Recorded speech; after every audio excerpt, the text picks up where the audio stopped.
John McConnin, UpsideDownRealEstate.com, McConnin and Company Realty. I'm an attorney and a realtor. We own a real estate brokerage. We do a lot of short sales. We've worked on, closed over 100. We have a realtor in my office that just came from another office. He's done 100 too. So people in my office have done over 200 short sales. I've reviewed the approval letters on all the ones in our office and for dozens of other people.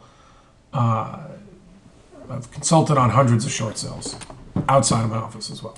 So today I was doing work. I had to go over to use my Internet Explorer, which is not the one I normally use, but when I do, it starts with Yahoo. I got sucked into an article about taxation on homes, and then on the side was like, are you a good candidate for a short sale? Take our 8-person test. So I clicked on it, brought us to this website. This was the very first one that I clicked on, Bank of America, and I thought it would be interesting to do so and do a video on it. This letter confirms Bank of America's agreement to accept your short sale offer on the above reference loan on the following terms. Bank of America agrees to accept 11.5, so it's probably a second, in certified funds as payment to the above reference on the above reference lien or to the above reference lien. Upon the bank's receipt of 11.5 and a signed copy of the HUD, the bank will release the lien and charge off the remaining debt as a collectible balance. So they're charging off the remaining debt as a collectible balance.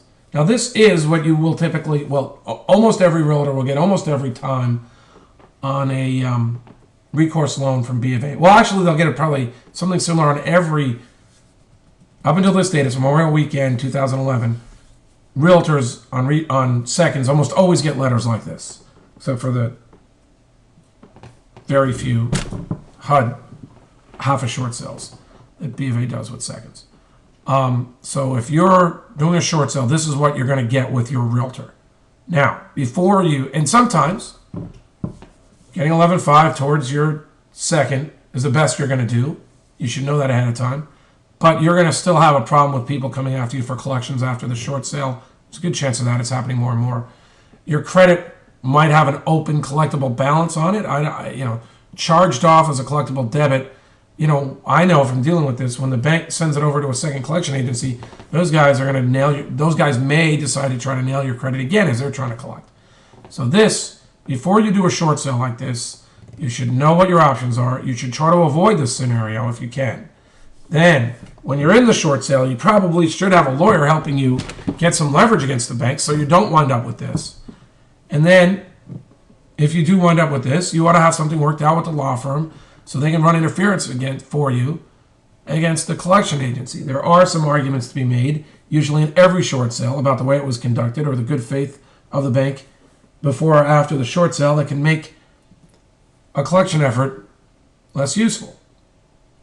So in short, your realtor should have you working with an attorney when you're working with Bank of America on short sales every time. Thanks, John McConnin, UpsideDownRealEstate.com.